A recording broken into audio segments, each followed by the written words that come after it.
सर्वेभ्यः छात्रेभ्यः पुनः अभिवादनं पुनः अभिनन्दनम्। अत्र वर्गे संस्कृत विषय तृतीयोऽध्यायः व्यायामः सर्वदा पथ्यः तृतीयोऽध्यायः। अत्र तथ्य प्रदर्शितम यत् पद्यांशः। अब जो हम लोग प्रैक्टिस करेंगे वो जानेंगे वो पद्यांश है। तो फर्स्ट चैप्टर में पद्यांश के बारे में आपको बताया ही है। इस तरह से जो भी गद्यांश वाले चैप्टर होंगे, जो भी गद्य वाले चैप्टर होंगे, पद्य वाले चैप्टर होंगे, नाटक वाले चैप्टर होंगे, उसमें इस प्रकार से प्रश्न पूछे जाएंगे। तो अब हम लोग एक प्रैक्टिस देखेंगे, है ना, पद्यांश का। हालांकि आप लोगों ने क्लास 9th में इससे पहले प्रैक्टिस किया है और अच्छे से किया है। तो पद्यांश की प्रैक्टिस के लिए सबसे जो पहला जो ज़रूरी कार्य है वो है श्लोक का मीनिंग आना, जो आपको इससे पहले वाले वीडियो में श्लोक का मीनिंग बताया गया। मैं सिर्फ आवाज़ दे रहा हूँ, आप बोर्ड पर आप देखिए, है ना, ऐसा दिखना कोई नहीं है। तो शरीरायास जननम, शरीरायास जननम, शरीरायास जननम कर्मम व्यायाम संगीयतम तत्कृत्वा तु सुखम देहम विमृदन्यात समन्तरः। अभी इससे पहले हमने मीनिंग इसका बताया ही था कि जो शरीर के परिश्रम से उत्पन्न, जो शरीर से परिश्रम, शरीर के द्वारा जो परिश्रम का काम है उसे व्यायाम की संज्ञा दी गई है।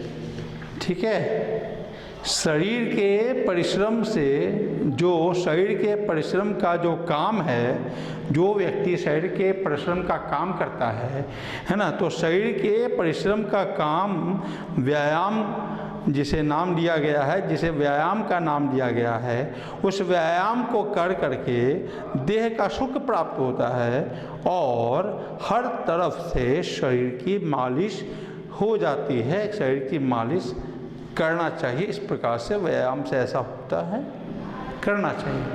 ये श्लोक का मीनिंग था। अब इस पे जैसा कि आपको बताया गया है कि एक पदेन उत्तरता, पूर्ण वाक्यन उत्तरता और भाषिक कार्यम। भाषिक कार्यम के लिए आपको पहले भी बताया गया, पिछले क्लास में भी बताया कि भाषिक कार्यम का कोई लिमिट नहीं होता है। अब किसी भी संदर्भ से इसका प्रश्न पूछा जा सकता है, जैसे चाहे वो विपरीतार्थक शब्द के संदर्भ में हो, पर्यायवाची शब्द के संदर्भ में हो, एक वचन बहुवचन और एक वचन बहुवचन हो, या उपसर्ग प्रत्यय हो, संधि विच्छेद हो, समास का नाम बताना हो। तो ऐसे कई संदर्भित प्रश्न हो सकते हैं, लेकिन वो मात्र 3 प्रश्न रहेंगे जिसके उत्तर आपको देने हैं। ये भी पद्यांश भी आपको 5 अंक का पूछा जाएगा, जैसा कि फर्स्ट चैप्टर में आपको कल कंप्लीट किया गया, उससे पहले बताया गया। ठीक है, तो आइए अब हम लोग इसके उत्तर की ओर चलते हैं, आंसर की ओर चलते हैं। तो जो पहला प्रश्न है, एक पद उत्तर रहता है, जैसा कि बार बार बताया जाता है, और ये समझना भी है कि एक पदेन उत्तरता का मतलब ही होता है कि एक पद में उत्तर देना है, एक शब्द में उत्तर देना है, मतलब एक ही शब्द में उत्तर देना है। इसके लिए आपको सेंटेंस लिखने की ज़रूरत कभी भी नहीं है, केवल प्रश्न का नंबर दीजिए, एक नंबर, एक का क, उसके बाद आंसर एक शब्द में, फिर एक का ख, फिर आंसर एक शब्द में। अब पहला प्रश्न है, किम कृत्वा जनः सुखम प्राप्नोति। किम कृत्वा जनः सुखम प्राप्नोति, क्या करके लोग जो है, क्या करके लोग सुख प्राप्त करते हैं, क्या करके, तत्कृत्वा। अब यहाँ देखिए तत्कृत्वा, बहुत लोग, कई स्टूडेंट जैसे देखेंगे कृत्वा यह पूछा गया है, यहाँ कृत्वा है श्लोक में, वो तुरंत लिख देंगे कृत्वा आंसर, तत्कृत्वा, लेकिन नहीं, तत्कृत्वा उसे करके मतलब किसे करके। इस श्लोक में आप ध्यान दीजिए, प्रश्न पर बहुत ज़रूरी है ध्यान देना, क्योंकि अधिकांश स्टूडेंट जो समझते हैं वो तो सही लिखने की कोशिश करेंगे, ऐसे अधिकांश स्टूडेंट, अब यहाँ देखिए लिखा हुआ किम कृत्वा जनः सुखम प्राप्नोति, क्या करके लोग सुख प्राप्त करते हैं। तो स्टूडेंट तुरंत जैसे श्लोक में देखेंगे तत्त कृत्वा लिखा हुआ, तत्त कृत्वा लिख देंगे, चाहे उसको मीनिंग समझ में आवे ना आवे, क्या लिखा गया नहीं लिखा गया, तत्त कृत्वा क्यों नहीं है इसका आंसर होगा, अगर होगा तो क्या लॉजिक है, ये सब कुछ नहीं जान पाते। इसी की प्रैक्टिस बहुत ज़रूरी है, क्योंकि हम अपने हिसाब से, हम स्टूडेंट अपने हिसाब से लिख सकें, इसको समझ सकें। तो जब तक आप समझेंगे नहीं तो आप अपने से नहीं लिख पाएंगे। तो इसमें जो ये है किम कृत्वा, क्या करके, है ना, जनः लोग सुख प्राप्त करता है। अब यहाँ देखिए लिखा हुआ है शरीरायास जननम कर्मम व्यायाम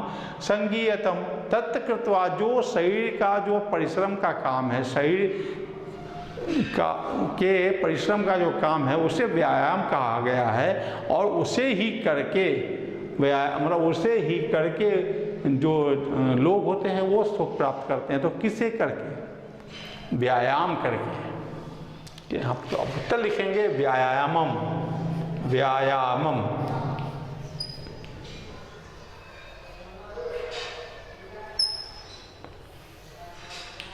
व्यायाम क्यों हुआ? व्यायामम क्यों? क्योंकि यहाँ जो किम है वो प्रथमा विभक्ति एक वचन, द्वितीय विभक्ति एक वचन दोनों में है। क्या करके? तो व्यायाम करके, ठीक है ना। अब है दूसरा प्रश्न है कस्य आयास जननम कर्म व्यायाममः कथ्यते। कस्य आयास जननम कर्म व्यायामः कथ्यते। किसके परिश्रम के काम को, कस्य का मतलब किसके, कम शब्द का, ये किम शब्द का जो है वो षष्ठी विभक्ति एक वचन में प्रयोग हुआ कस्य। तो कस्य मतलब किसके परिश्रम के कर्म को व्यायाम कहा गया है, व्यायाम कहा गया। किसके? शरीर के। शरीरायास जननम, शरीर के, आयास का मतलब परिश्रम, शरीर के परिश्रम वाले, शरीर के आयास, है ना, के कर्म को व्यायाम कहा गया है। तो यहाँ कस्य की जगह पर हो जाएगा शरीरस्य। क्या हो जाएगा? शरीरस्य। यहाँ क्या लिखेंगे? इसका आंसर जो लिखेंगे वो हो जाएगा शरीरस्य।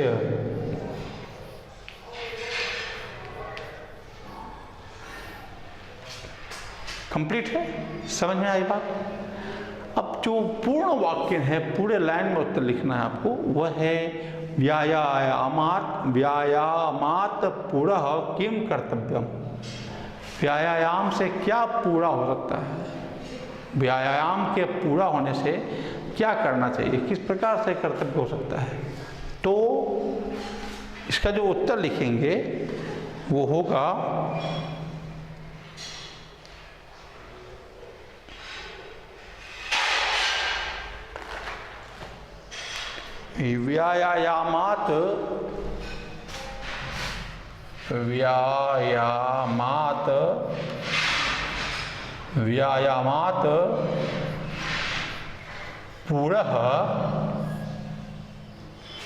व्यायामात पुरः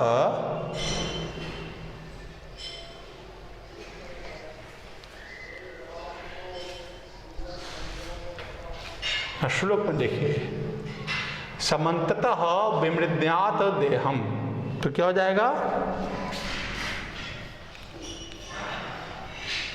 समन्ततः देहम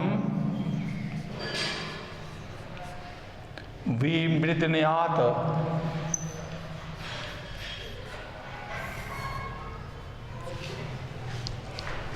ये इसका उत्तर है।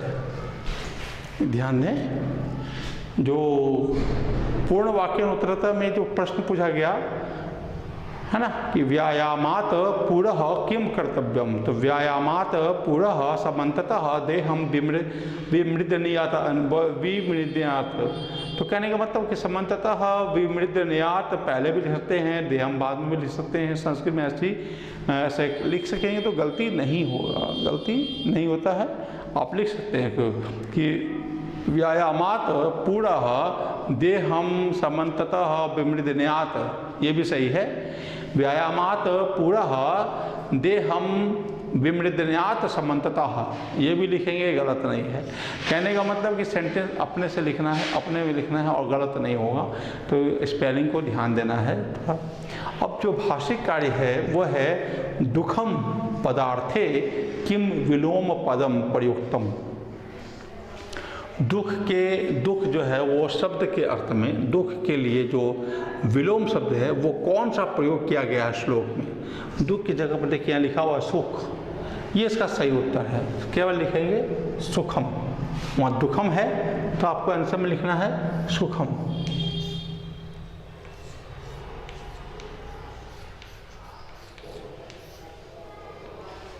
सुखम, ठीक है। दुखम पदार्थे किम विलोम पदम प्रयुक्तम। तो सुखम, दुखम शब्द के लिए कौन सा पद, कौन सा शब्द विलोम पद है जो प्रयोग किया गया, तो सुखम। अब एक कि तत्कृत्वा विच्छेदम कुरुता, तत्कृत्वा का विच्छेद करना है, संधि विच्छेद। ऐसा लिखेंगे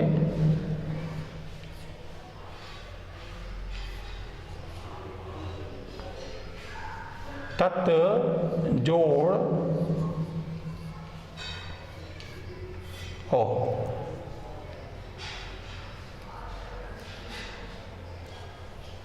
तत् जो कृत्वा, तत्कृत्वा, तत्कृत्वा का संधि विच्छेद लिखना है। तत् जो कृत्वा, तत्कृत्वा। ग नंबर का प्रश्न है कि परिश्रम पदार्थे किम पर्याय पदम प्रयुक्तम। परिश्रम पदार्थे किम पर्याय पदम प्रयुक्तम। परिश्रम के लिए कौन सा पर्यायवाची शब्द इस्तेमाल किया गया है, उपयोग किया गया, प्रयोग किया गया है श्लोक में। ये देखिए शरीरायास जननम। तो ये आयास, ये आयास का मतलब होता है प्रयास, है ना। प्रयास मतलब प्रयत्न, प्रयत्न, तो ये हो गया आयास।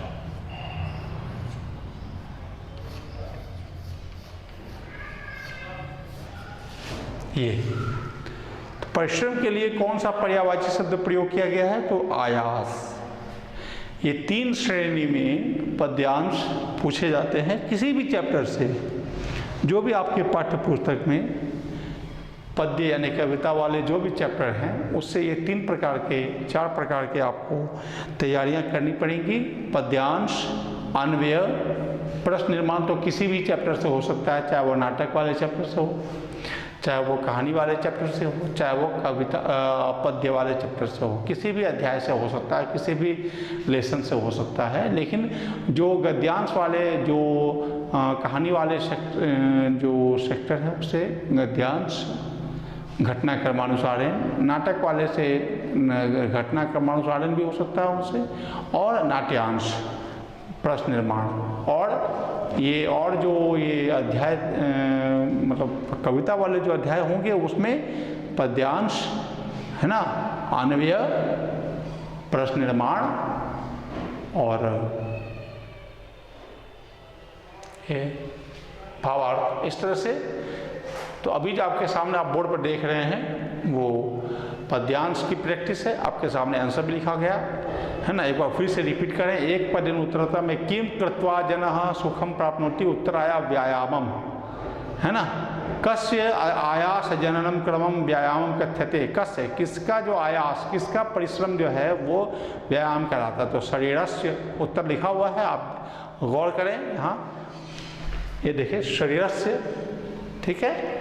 फिर है पूर्ण वाक्य में कि व्यायामात पुरः किम कर्तव्यम, व्यायाम के पूरे होने से क्या करना होता है, क्या चाहिए होता है। तो व्यायामात पुरः समन्ततः देहम विमृदनीयात, या व्यायामात पुरः देहम समन्ततः विमृदनीयात। व्यायामात पुरः देहम विमृतन्यात समन्ततः, इस तरह से भी लिखेंगे गलत नहीं होगा। बस जो शर्त यही है कि आपके स्पेलिंग सही होने चाहिए, है ना, और जो जिस विभक्ति में लिख रहे हैं वो विभक्ति सही होना चाहिए। अब जो भाषिक कार्य में है उसमें 3 प्रश्न होंगे। दुखम पदार्थे किम विलोम पदम प्रयुक्तम, ये मैंने बताया आपको, और ये आगे भी इस तरह से पद्यांश में प्रैक्टिस ये होगी कि किसी भी प्रकार के हो सकते हैं, विलोम पद हो, पर्यायवाची शब्द हो, संधि विच्छेद हो, उपसर्ग हो, प्रत्यय हो, कोई भी सेक्टर से, है ना। कहानी वाले भाग का कोई अगर भाषिक कार्य होगा तो क्रियापद कौन सा है, कर्ता पद कौन सा है, क्रियापद दिए हुए रहेंगे उसके कर्ता पद लिखने होंगे, कर्ता पद दिए रहेंगे उनके क्रियापद लिखने होंगे। इस तरह से भाषिक कार्य में प्रैक्टिस होते हैं। तो इसमें 3 प्रकार के क्वेश्चन है। दुखम पदार्थे किम विलोम पदम प्रयुक्तम, दुख के पदार्थ मतलब पद जो अर्थ है, पदार्थ है, दुख के शब्द के अर्थ के लिए कौन सा शब्द विलोम पद में है, कौन सा तत्कृत्वा का विच्छेद संधि विच्छेद लिखना है, और परिश्रम पदार्थ है किम पर्याय पदम प्रयुक्तम, इसका पर्याय पद क्या है। ये मैं बोर्ड पर आप लोगों को दे दिया हूँ मीटर, और मैं बगल से आपसे बात कर रहा हूँ ताकि आप बोर्ड पर देखें और मेरी बात पर गौर करें, तो आपको हर शब्द समझ में आएगा, ठीक है। तो दुखम का जो विलोम शब्द है उस श्लोक में इसका जो प्रयोग हुआ है वो सुखम है। दुखम का विलोम शब्द सुखम, और दुख का विलोम शब्द कुछ भी हो, कई और भी शब्द हो सकते हैं विलोम शब्द, लेकिन जो इसमें श्लोक में प्रयोग हुआ है वही उसका उस समय सही उत्तर है, इस बात का ध्यान रखना है। और फर्स्ट चैप्टर वाले को बनाते समय भी मैंने इस बात को बताया था। दूसरा है कि तत्कृत्वा विच्छेदम कृता, है ना, तत्कृत्वा का विच्छेद करना, तो तत् जो कृत्वा, है ना, और परिश्रम पदार्थ है किम पर्याय पदम प्रयुक्तम, कौन सा शब्द जो है परिश्रम के जगह पर पर्याय पद में मतलब पर्यायवाची शब्द के रूप में इस्तेमाल हुआ है, प्रयोग हुआ है, तो वह है आयास, आयास, आयास, ठीक है ना। तो ये अभी हम लोगों ने पद्यांश देखा। अब इसके बाद हम लोग जो है नेक्स्ट इसका देखेंगे अन्वय, ठीक है, पद अन्वय।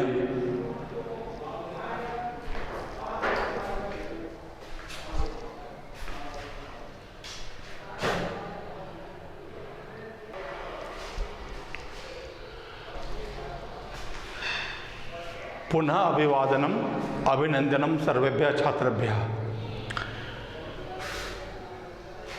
अधुना पद्य अन्वयः वयं जानिष्यामः। अस्मिन् अध्याये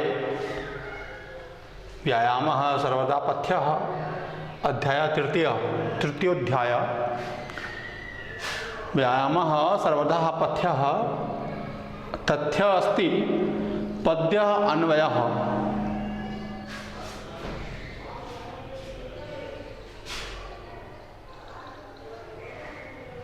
द्वौ पद्यो अत्र स्तः। प्रथम पद्य शरीरोपचयः कांतिगत्राणां सुविभक्तता दीप्ताकणित्वम् त्वमनन् अन्नालस्यं स्थिरत्वं लाघवं मृजा। द्वितीयो श्लोकास्ति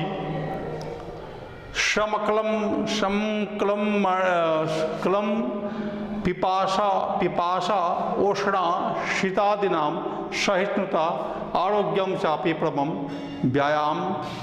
व्यायामाद उपजायते। इससे पहले अभी हम लोगों ने थोड़ी देर पहले श्लोक के मीनिंग को देखा, या इससे पहले जो आप वीडियो में देखेंगे श्लोक की मीनिंग को। अब जो इससे पहले जो अभी हम लोगों ने पद्यांश जाना, अब इस वीडियो में इस सेक्शन में हम जानेंगे पद का अन्वय। इस बार मैंने दो श्लोक एक साथ दिया है, और उसके जो मंजूषा में जो हिंट्स बॉक्स में जो शब्द भरने हैं वो यहाँ लिखा हुआ है। मंजूषा शब्द नहीं भरना है, मंजूषा का मतलब होता है हिंट्स बॉक्स। बार बार मैंने ये बताया था, फिर भी कई स्टूडेंटों ने ऐसा गलती किया है कि मंजूषा शब्द भी खाली जगह में भर दिया है उन्होंने, लेकिन आपको नहीं भरना है। आप समझें इस बात को। अन्वयः लिखा हुआ है और उसमें खाली जगह में क्रमांक लिखा हुआ है। तो जिस क्रमांक पे जो शब्द भरना है आपको उत्तर में, उस एग्ज़ाम में आपको केवल प्रश्न का नंबर दे करके वो जो शब्द इस्तेमाल होगा, जो शब्द प्रयोग होगा, उसको केवल लिख देना है। नंबर 1, नंबर 2, 3, 4 इस तरह से। तो डैश गात्राणाम सुविभक्तता दीप्तवागणित्वम डैश स्थिरत्वम डैश मृजा। और दूसरा श्लोक है क्लम पिपाशा उष्णा शीतादिनाम सरसरुता आरोग्यम चापि प्रभम व्यायामाद उपजायते। श्रमक्लम पिपाशोष्ण डैश सहिष्णुता डैश आरोग्यम डैश च डैश व्यायामा डैश, ये शब्द है। तो इसमें अन्वय आपको लिखे हुए हैं, उसके लिए कुछ शब्द मिस कर दिए गए हैं। वो जो शब्द मिस किए गए हैं उसके लिए आपको श्लोक भी लिख दिया गया है, और श्लोक के साथ साथ वो शब्द जो है मंजूषा में प्रयोग भी किए गए। आप यहाँ मंजूषा देख रहे हैं, ये मंजूषा आप देख रहे हैं। ये शब्द जो है 8 शब्द आपको जो है ये 8 खाली जगह में भरना है। तो अब हम लोग एक एक करके इसकी प्रैक्टिस करेंगे और देखेंगे कौन सा शब्द कहाँ भरा जाना चाहिए, जिससे कि उसका अन्वय सार्थक हो सके, पूरे मीनिंग के साथ आ सके।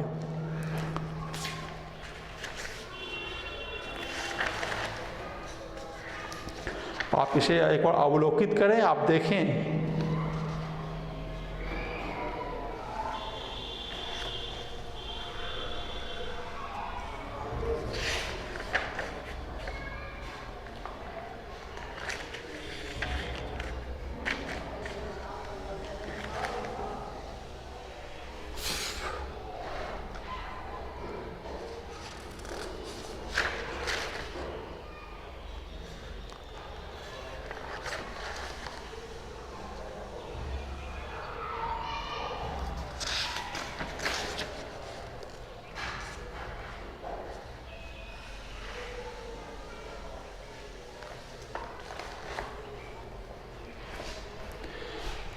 चलिए हम लोग यहाँ पर अन्वय को कंप्लीट करते हैं। तो ये जो पहला जो श्लोक है उसमें जो सबसे पहले पद में भरे जाएंगे गात्राणाम के पहले जो आपको खाली जगह दिया गया है, वहाँ भरना है आपको शरीरोपचयः।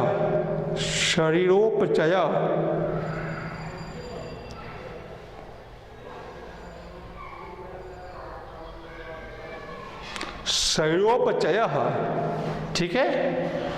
और उसके शरीरोपचयः गात्राणाम कांति सुविभक्तता कांति।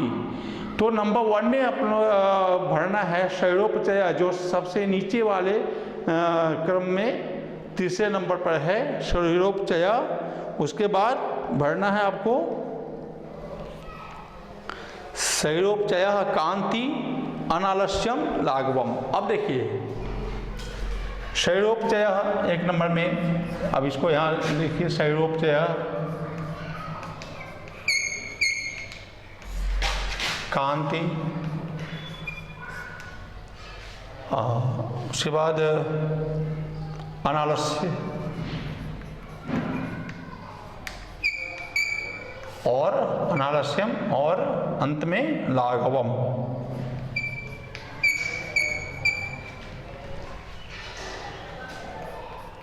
तीन नंबर में 1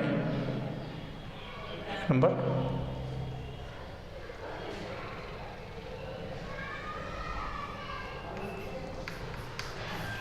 तीन नंबर में और कांति 2 नंबर में। ये पहले श्लोक का आंसर कंप्लीट हुआ। पहले श्लोक में आपने देखा जो आंसर लिख रहे हैं, जो अन्वय लिख रहे हैं, नंबर 1 में शरीरोपचयः, नंबर 2 में कांति, नंबर 3 में अनालस्यम, नंबर 4 में लाघवम। अब इसका पूरा अन्वय को पढ़ के देखें कि शरीरोपचयः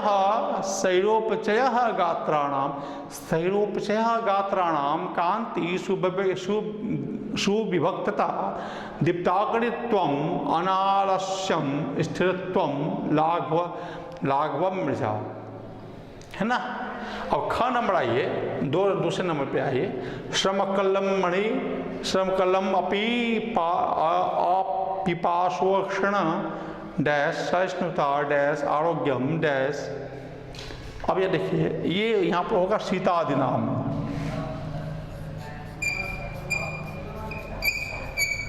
सीतादिनाम सहिष्णुता, है ना,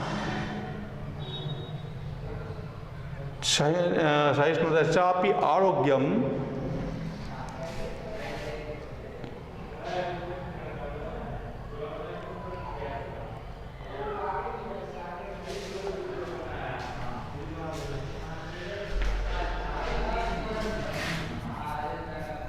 हाँ ये अपी है, ओके। देन अब लिखेंगे श्रमकल्लम अपि, श्रमकल्लम अपिपाशोषणम सीतादिनाम।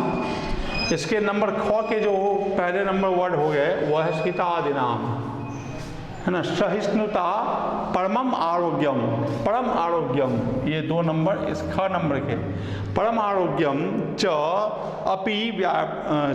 अपि ये थर्ड नंबर पे व्यायामाद उपजायते, ये 4 नंबर।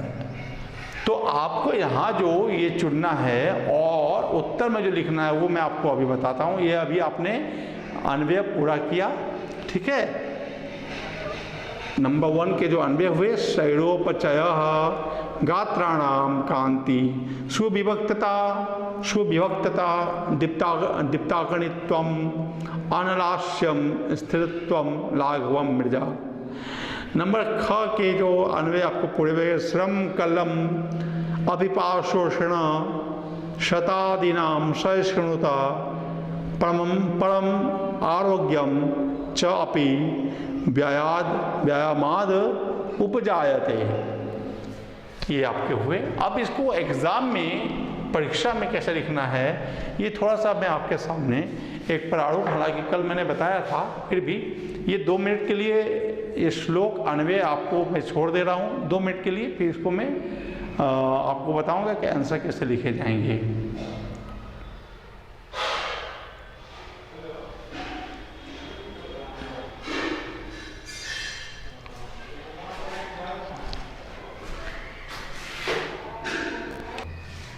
तो इस फॉर्मेट में आप देख रहे हैं, एग्जाम में आपको इस तरह से लिखना है। अन्वय आपको पूरा उतारना नहीं है, पूरे सेंटेंस आपको नहीं उतारने हैं, बल्कि इस हिसाब से लिखना है कि जिस भी नंबर का यह प्रश्न है, जिस भी नंबर के प्रश्न है वो नंबर यहाँ डाल करके, जैसे 4 नंबर का है या 5, सपोज कीजिए कि ये 5 नंबर का प्रश्न है, तो 5 का ये 2 श्लोक है, तो क ख में विभक्त है, तो क का 1 2 3 4, फिर ख का 1 2 3 4। ये लिखने के बाद अब ये देखेंगे कि मंजूषा में कौन सा किसके लिए प्रयोग हुआ है। तो सबसे पहला जो प्रयोग हुआ है वो शैरोपचय, ये जो है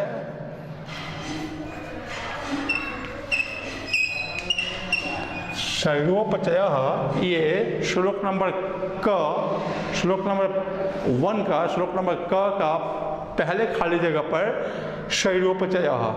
उसके बाद जो है दूसरा आया है कांति, थर्ड में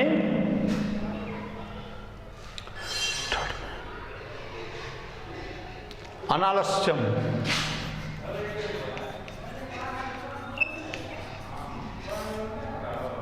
नंबर 4 में लाघवम।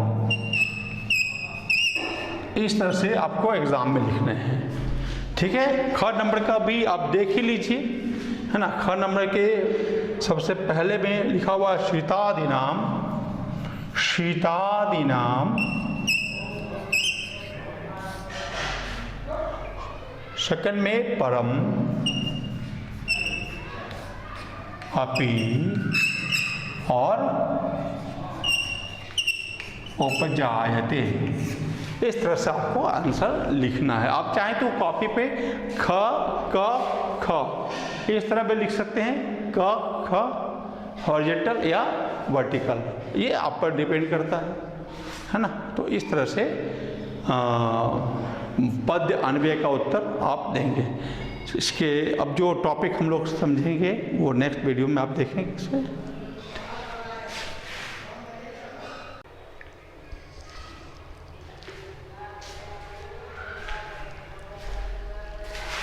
पुनः अभिवादनम सर्वेभ्यः छात्रेभ्यः, सभी को फिर से अभिवादन।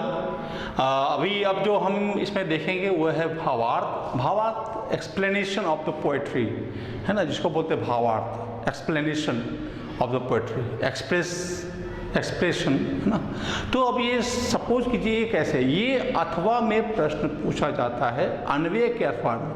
अन्वय में दो श्लोक रहते हैं और 4 खाली जगह और आधे मार्क का, यानी कि टोटल 8 खाली जगह हो जाते हैं और 8 खाली जगहों में आधे मार्क के हिसाब से 4 मार्क्स जो इसका एफएम बनता है, फुल मार्क्स बनता है अन्वय का। उसी के ये अथवा में ये प्रश्न पूछा जाता है। इसमें मात्र 4 खाली जगह होते हैं और 1 मार्क ईच, टोटल 4 मार्क्स जो है इसमें कंप्लीट करना होता है। ये अथवा में या तो आप अन्वय बनाइए या तो आप भावार्थ को बनाइए। इसके लिए भी मंजूषा में शब्द दिए रहते हैं, बिना मंजूषा का ये मंजूषा में शब्द दिए रहते हैं और ये भावार्थ लिखा गया है इसमें। उसी तरीके से खाली जगह नंबरिंग करके मतलब अंक के हिसाब से रख दिया गया है। अब आप पढ़िए, व्यायाम स्विन्न गात्रस्य पदभ्याम उद्वर्तित व्याधयो नोपसर्पन्ति वैनतेयमपि वोर्गाः वयोरूप गुणे हीनमपि कुर्यात् सूर्यदर्शनम। अब इसका भावार्थ लिखा हुआ है कि ये जनाः व्यायाम कुर्वन्तः, जो लोग व्यायाम करते हैं, स्वशरीराणि, वो अपने शरीरों को क्या करते हैं, श्वेतयुक्तानि, इसका जो 1 नंबर में होगा, जो अपने शरीरों को स्वशरीराणि, अपने शरीरों को श्वेतयुक्तानि, श्वेत का मतलब पसीना होता है ना, पसीनों से युक्त करते हैं। एव पादाभ्याम है ना उत्थितता भवन्ति, और जो अपने पाँव को उठाकर, जैसे एक्शन में व्यायाम करते हैं, पाँव को उठाकर एक्सरसाइज करते हैं है ना, भवन्ति तेषाम है ना, उनके समीप में रोगाः, रोग, तथैव, तथा जोड़ एव, उसी प्रकार से, तथा का मतलब सेम है ना, यथा तथा, जैसा तैसा, तो उसी प्रकार से ना आगच्छन्ति, नहीं आते हैं। रोग उस व्यक्ति के सामने, समीप में, नज़दीक रोग उसी प्रकार से नहीं आते हैं, यथा कि जैसे कि डैश, मतलब जैसे कि गरुड़स्य, गरुड़ के सामने समीपे सर्पः न आयन्ति है ना, गरुड़ के सामने सर्प यानी सांप नहीं आते हैं। तो जो व्यक्ति अपने शरीर को पसीने युक्त कर करके, पसीने से लथपथ कर करके है ना, दोनों पाँवों को उठाकर, मतलब कि एक्सरसाइज में पूरे शरीर के साथ पूरे शरीर को श्वेत युक्त बनाता है, संचरण होता है मांसपेशियों में, रक्त का हो या और भी द्रव पदार्थों का संचरण होता रहता है। इससे है ना, जब व्यक्ति व्यायाम करते हैं तो वो अपने शरीरों को श्वेतयुक्त करते हैं और पादाभ्याम है ना, पाँव को उत्थित करते हैं, उठाते हैं। तो तेषाम समीपे रोगाः तथैव नागच्छन्ति, उसके समीप में, उसके नज़दीक या उसके पास रोग उसी प्रकार से नहीं आता है जैसे गरुड़ के सामने में सांप नहीं आता है। ठीक है, व्यायामेन, व्यायाम के द्वारा, ये तृतीय विभक्ति है, पता है आपको, विद्यालयेन, रामेन, बालकेन, तो विद्यामेन जनाः आयुषा, जो व्यायाम के द्वारा लोग है ना आयु से, और क्या है, गुणे हैं, गुणों से है ना, हीना भूत्वा, हीन भी अगर हो, अपि दर्शनीया भवन्ति, तो वो देखने योग्य, स्मार्ट बन जाता है, मतलब वो देखने योग्य हो जाता है ना, वो दर्शायमान हो जाता है, वो उनकी कांति, उनकी शारीरिक कांति, उनके चेहरे की कांति है ना, वो उदयमान हो जाते हैं। तो इस प्रकार से व्यायाम के फलस्वरूप इस प्रकार से काम होते हैं। तो ये भावार्थ अथवा के रूप में अन्वय का अथवा, अन्वय के अथवा के रूप में पूछा जाता है और इसमें मात्र 4 ही खाली जगह होंगे और उन चारों के लिए भी, उन खाली जगहों के लिए भी, उन 4 खाली जगहों के लिए भी मंजूषा में हिंट्स बॉक्स में शब्द दिए रहेंगे। आपको समझ करके उस पर शब्द को लिखना है। आंसर देने का वही तरीका है जैसे शब्द क्वेश्चन का नंबर लिख करके 1 2 3 4 लिखेंगे और बगल में जो सही शब्द भरे गए हैं 1 2 3 4 में क्रमांक में वो शब्द लिख देंगे। तो ये भावार्थ की प्रैक्टिस आपके सामने रखी गई। 2 मिनट आप देखें, ऐसे समझें और फिर इस प्रकार से इसमें कोशिश करेंगे हम लोग आगे भी और भी एक्सरसाइज को रखने का। अभी तो हम लोग एक एक्सरसाइज को रख रहे हैं ताकि आप उसके प्रारूप को जान लें। अब हम लोग जो प्रैक्टिस करेंगे वो अंतिम है, इस चैप्टर का अंतिम प्रैक्टिस है, वो है प्रश्न निर्माण। चूँकि इसके लिए आप लोगों ने पहले भी प्रैक्टिस की है, फिर इस चैप्टर में भी देखेंगे किस प्रकार के प्रश्न निर्माण हो सकते हैं, कौन कौन से शब्द आ सकते हैं में भी।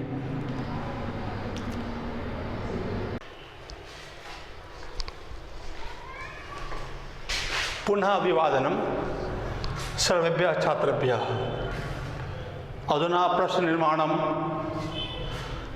अब जो है हम लोग प्रश्न निर्माण के तथ्य को समझेंगे। प्रश्न निर्माण के बारे में आप लोग जानते हैं शब्द रूप कम है, स्त्रीलिंग, पुल्लिंग, नपुंसकलिंग तीनों विभक्ति में, तीनों लिंगों में और तीनों सभी विभक्ति में याद कर लेना होगा। और बार बार हम इस तरह से प्रैक्टिस जो है एक एक प्रैक्टिस हमारे चैप्टर से देते रहेंगे, ठीक है। अब कल भी प्रश्न निर्माण, इस पर्सनल प्रश्न निर्माण लिंक चैप्टर अलग अलग है तो शब्द भी देखेंगे और किस प्रकार से शब्द प्रयोग हो सकते हैं वो भी समझेंगे। ज़्यादा इसमें कुछ बताने की ज़रूरत नहीं है, आप इसके बारे में जान रहे हैं। तो 1 मिनट के लिए आप सेंटेंस देख लीजिए। आपके सामने 5 सेंटेंस रखा हुआ है ना। प्रश्न उसी ही रहता है, हमने लिखा नहीं है इसमें, लेकिन प्रश्न उसी तरह से रहता है कि रेखांकित पदानि आधृत्य प्रश्न निर्माणम कुरुता। तो अब पहला प्रश्न है, पहला सेंटेंस है, जनः व्यायामं कृत्वा सुखम प्राप्नोति। लोग, एक वचन में है, लोग व्यायाम करके, है ना, सुख प्राप्त करते हैं। क्वेश्चन क्या बनेगा? क्वेश्चन कहाँ बनना है? व्यायाम पे। अंडरलाइन कहाँ है? व्यायाम पे। तो क्या हो जाएगा? क्या करके, लोग क्या करके सुख प्राप्त करते हैं। तो जब हम उत्तर लिखेंगे तो व्यायाम के जगह पर हो जाएगा यहाँ पे जो शब्द बनेगा प्रश्नवाचक, वो है किम। किम कृत्वा सुखम प्राप्नोति, ये यहाँ पर नोट ऑफ इंट्रोगेशन। अब ये आपको सेंटेंस सही आंसर बना।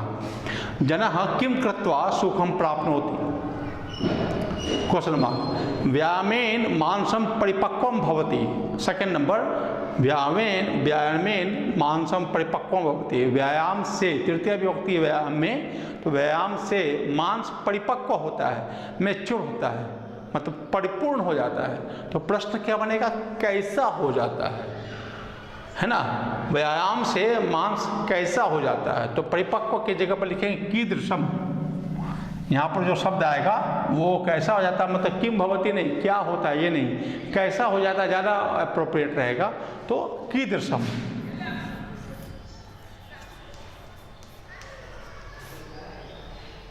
या फिर कंडीशन के हिसाब से सेंटेंस इंट्रोगेटिव सेंटेंस हो गया, ये प्रश्नवाचक वाक्य हो गए। तो इसमें अंतिम में जो नोट ऑफ इंट्रोगेशन यानी कि प्रश्नवाचक चिन्ह देना जरूरी है। अब है कि जने है व्यायामेन कांतिम लभ्यते। लोगों के द्वारा, जने है तृतीय विभक्ति बहुवचन, तृतीय विभक्ति बहुवचन, बालक का जैसे तृतीय विभक्ति बहुवचन बालके है, पुस्तक का पुस्तके है, जन का जने है, व्यायामेन कांतिम लभ्यते, सुंदरता प्राप्त करते हैं। लोगों के द्वारा व्यायाम करने से सुंदरता प्राप्त होती है। तो किसके द्वारा? इसमें यहाँ जो अंडरलाइन है वो है जने, किनके द्वारा। तो जो प्रश्न बनेगा, प्रश्नवाचक शब्द बनेंगे वो भी तृतीय विभक्ति बहुवचन में। तो केन, केभ्य, के। ये यहाँ पर जो प्रश्नवाचक चिन्ह शब्द का प्रयोग होगा वो होगा के। याद रखें, एक कॉम में कर अगर विसर्ग देंगे तो ये हो जाएगा आपका प्रथमा विभक्ति बहुवचन। अब हमको यहाँ पर तृतीय विभक्ति लगाना है के, इस पर ध्यान रखें, स्पेलिंग पर ध्यान रखेंगे। और अंतिम में ये नोट ऑफ इंट्रोगेशन। सेंटेंस पूरा हो गया। नंबर 4 सेंटेंस है, हृदय स्थाने वायु भवति। हृदय में वायु रहता है, हृदय स्थाने वायु भवति। कहाँ रहता है? प्रश्न है यहाँ अंडरलाइन किया हुआ, हृदय स्थान है। और कल भी मैंने बताया था, परसों भी बताया था, इससे पहले 9th क्लास में बताया है कि जो स्थानवाचक है उसके लिए जो प्रश्नवाचक शब्दों का प्रयोग होगा वो होगा कुत्र। तो हृदय स्थान है, हृदय स्थान में वायु रहता है। कहाँ रहता है? प्रश्न बनेगा इसका कहाँ रहता है। यहाँ के हृदय स्थान की जगह पे जो आंसर बनाएंगे उसमें हो जाएगा कुत्र। कुत्र वायु भवति, नोट ऑफ इंट्रोगेशन, ठीक है।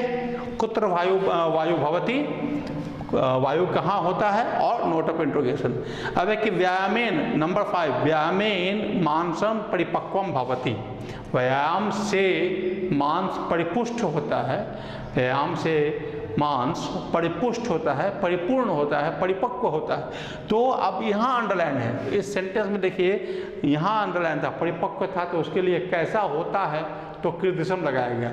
अब है कि किससे होता है, अब यहाँ पे ये तृतीया विभक्ति का भी प्रयोग हो गया। तो ये जो प्रश्नवाचक शब्द बनेंगे वो तृतीया विभक्ति के एक वचन में बनेगा, क्योंकि यहाँ पर व्यायामेन एक वचन में है, ठीक है। यहाँ पर बहुवचन में था, यहाँ एक वचन में है, समझ आया। तो केन केभ्य है ना, केन काभ्याम के, ठीक है ना। तो यहाँ पर व्यायाम की जगह पर क्या हो जाएगा, केन। केन मांसम परिपक्वम भवति, नोट ऑफ इंट्रोगेशन। तो इस तरीके से मात्र 5 सेंटेंस में, है ना, प्रश्न निर्माण, चूंकि हर एक चैप्टर में प्रश्न निर्माण का हम लोग प्रैक्टिस करेंगे तो उसे देखेंगे, हम लोग समझ में आ जाएगा कि कौन सा शब्द कहाँ प्रयोग हो रहे हैं, ताकि इसके अभ्यास के साथ आप जो है अच्छे तरीके से मार्क्स ला सकें। तो अभी जो है इस चैप्टर के सारे तथ्य धीरे धीरे वीडियो में आपने देखा, हर एक अलग अलग वीडियो में आपने देखा, प्रश्न निर्माण, भावार्थ, अन्वय और पद्यांश के हिसाब से, और श्लोक के मीनिंग अलग अलग वीडियो में आपने देखा है, और इसकी प्रैक्टिस करेंगे। और साथ ही साथ मैं फिर कह रहा हूँ, किताबों का दुकान खुल गए हैं, आप अपने बुक, आप अपनी किताबें, या तो शेमुशी पार्ट 2 हेल्प बुक लें तो ज़्यादा आपके लिए ज़्यादा बेटर होगा, क्योंकि आप इसे अपने सेल्फ स्टडी में भी आप इसका प्रयोग कर सकते हैं, सेल्फ स्टडी भी आप इससे कर सकते हैं। मणिका है ग्रामर बुक के लिए, व्याकरण की पुस्तक के लिए मणिका, या अगर टुगेदर विथ मिल रहा हो तो टुगेदर विथ ले, जिस भी माध्यम से हो आप अपनी तैयारी परिपूर्ण करें। कोई समस्या हो आप कमेंट बॉक्स में लिखें, आपके समस्या को सॉल्व किया जाएगा, उनके लिए उनका हल किया जाएगा। इस प्रकार से तो आपका जो विभिन्न वीडियो में आप देखें चैप्टर 3, तो okay then keep it up, then thank you.